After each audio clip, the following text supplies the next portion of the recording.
সংযমের সাথে এবং ধৈর্যের সাথে পরিস্থিতি পর্যবেক্ষণ করার জন্য আমরা করছি। ভালো কথা, তারেক রহমান সরকারকে ঢেকে দিবেন, এটা কি বাংলাদেশে সম্ভব? তারেক রহমান হচ্ছে বাংলাদেশের আকাশের উদীয়মান সূর্য, তার আলোয় আলোকিত হচ্ছে বাংলাদেশ। চাইলে আল্লাহ ছাড়া কেউ তারেক রহমানকে ঢেকে রাখতে পারবে না, তাকে রুখতে পারবে না ইনশাআল্লাহ। আমাদের যেটা করা দরকার, আমরা প্রকৃত শহীদ রাষ্ট্রপতি জিয়া রহমানের যে আদর্শ, তারেক রহমানের যে গাইডলাইন, এইটাকে আগে অনুধাবন করতে হবে, এইটাকে আগে বুঝতে হবে, যেন আমাদের দলীয় কোনো নেতা কর্মীদের কারণে জনসাধারণ রুষ্ট না হয়, কষ্টে না পড়ে, ক্ষতিগ্রস্ত না হয়। খুব সহজ, আমাদের কোনো কারণে আমাদের দেশের জনগণ যেন কোনো কষ্টে না পড়ে, কোনোভাবে ক্ষতিগ্রস্ত না হয় এবং কোনো ধরনের অস্বস্তিতে না পড়ে।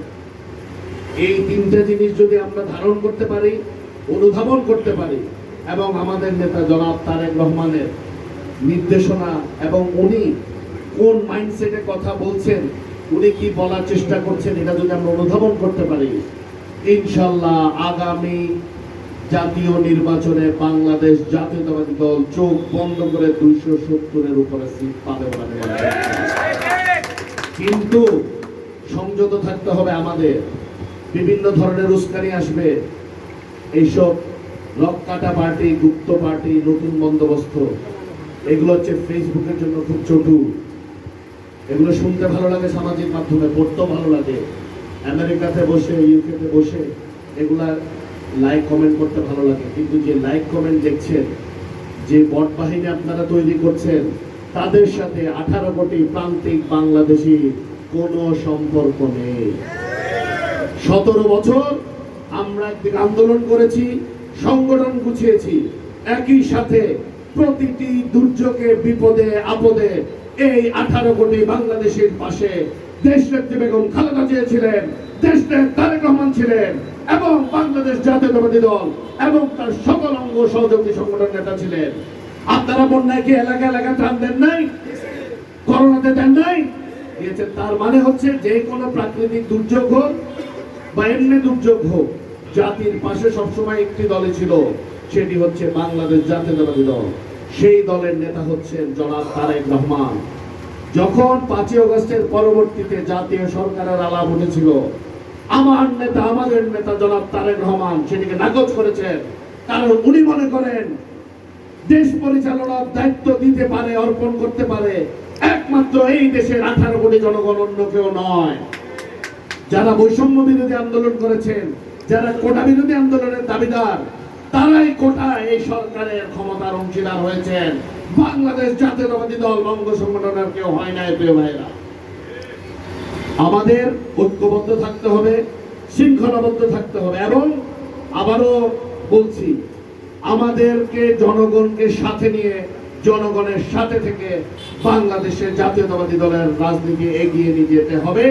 তাহলেই আমরা যদি আমাদের নেতাকে ভালোবাসি এবং আমরা যদি চাই এই মানুষের হাতে বাংলাদেশিদের ভাগ্য নির্ধারিত হোক, বাংলাদেশ সমৃদ্ধ হোক, বাংলাদেশ একটি সোনার বাংলাদেশে পরিণত হোক, অবশ্যই আমাদেরকে নিজেদেরকে কোনো ধরনের অসামাজিক বা অপরাধমূলক কাজ থেকে বিরত রাখতে হবে। না হলে যতই আন্দোলন সংগ্রামের সারথী হন না কেন, যতই আন্দোলন সংগ্রামের সাথী হন না কেন, সহযোদ্ধা হন না কেন, যদি দলীয় শৃঙ্খলার বাইরে বা এই ধরনের কোনো অপকর্মের সাথে নিজেকে জড়ান, আপনাকে আজীবনের জন্য বহিষ্কার করা ছাড়া আমাদের সামনে আর কোনো পথ খোলা নেই। কারণ ব্যক্তির চেয়ে দল বড়, দলের চেয়ে দেশ বড়। ধন্যবাদ রাঙ্গামাটি জেলা বিএনপি আজকের অনুষ্ঠান আয়োজনের কিছু নেতা কর্মীর কিছু মাঝে যা বলি। এক সময় ছাত্রলীগের প্রেসিডেন্ট, এখন হচ্ছে একটি ইসলামের নামধারী এক ছাত্র সংগঠনের প্রেসিডেন্ট। তারপরে এখন যারা বলছে তারা নতুন বন্দোবস্ত করবে, তারা কিছুদিন, 1 বছর 1.5 বছর আগে পর্যন্ত শেখ মুজিব এবং শেখ হাসিনার নাম নিতে নিতে বেহুশ হয়ে গেছে।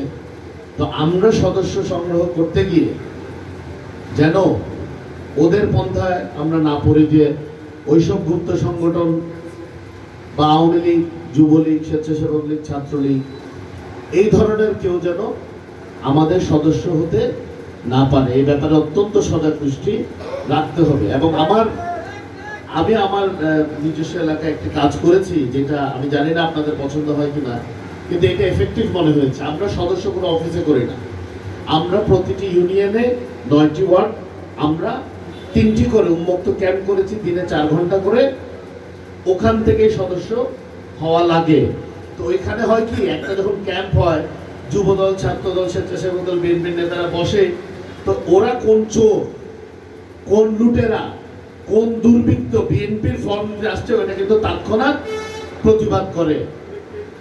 তো সেইভাবে করলে আমার মনে হয় যে যার ইচ্ছা একটা ফর্ম দিয়ে তাকে দায় মুক্তি দিলাম, এটা থেকে বিরত থাকা যায়। কারণ এই 17 বছরে আমাদের উপর, আপনাদের উপর যে অন্যায় নির্যাতন হয়েছে, আমরা যদি বিবেকহীন না হই, তাহলে কোনোভাবে ওই দলের কাউকে সদস্য করে তো দূরের কথা, সামাজিক সম্পর্ক রাখার কথা না।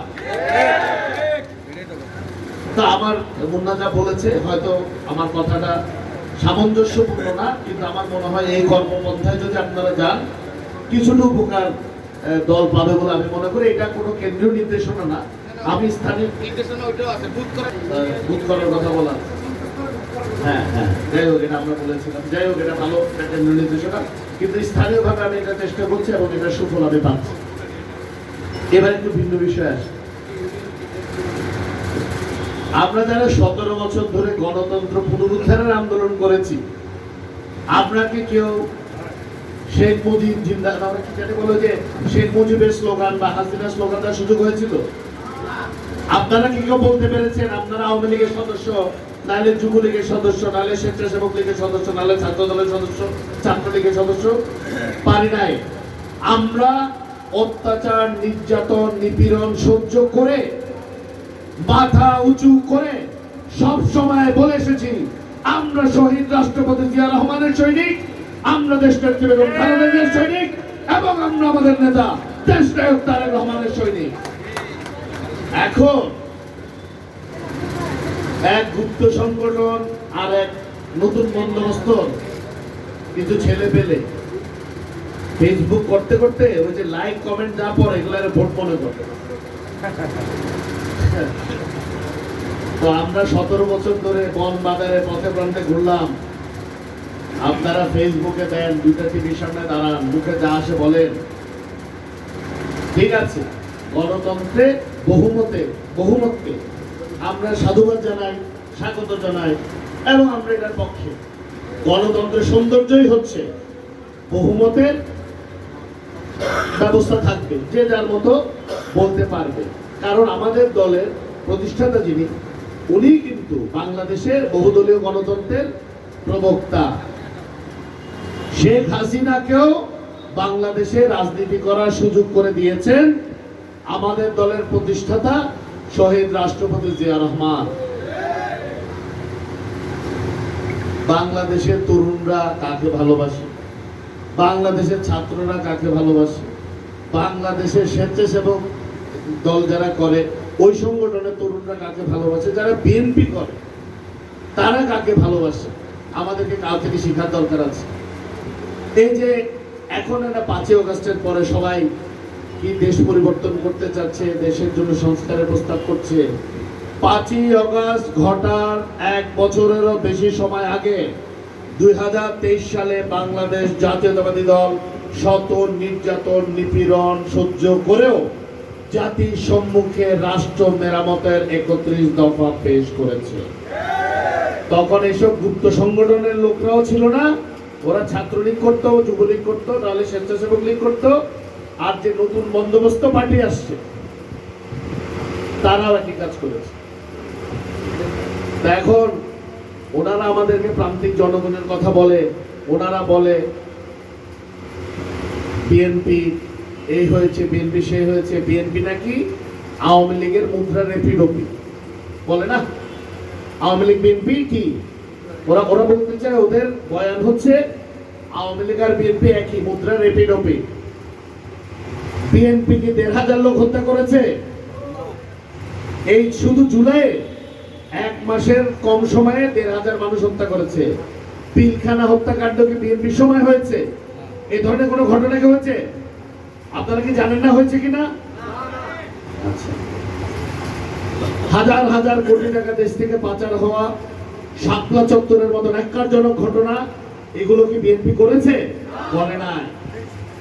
বরঞ্চ আপনাদের এখন যে আওয়াজ, আপনাদের এখন যে মতিগতি, সেটা কিন্তু প্রমাণ করে আপনারা যে গত 15 বছর ধরে স্বৈরাচারের সাথে ছিলেন, স্বৈরাচারের সহযোগী ছিলেন, আপনাদের কথাবার্তায় সেটা প্রমাণিত হয়। এই বাংলাদেশে ওবায়দুল কাদের সাহেব, হাসান মাহমুদ সহ এরকম কিছু লোক বেয়াদব হিসেবে খেতাব পেয়েছিল, এবং এই বেয়াদবি করে তারা চোরের মতো রাতের আধারে দেশ ছাড়তে, দেশ থেকে পালিয়ে যেতে বাধ্য হয়েছে। সঠিক? এখন নতুন কিছু ওবায়দুল কাদের আর হাসান মাহমুদ দেখতে পাচ্ছি। এখন কিছু নতুন ওবায়দুল কাদের আর হাসান মাহমুদ দেখতে পাচ্ছি।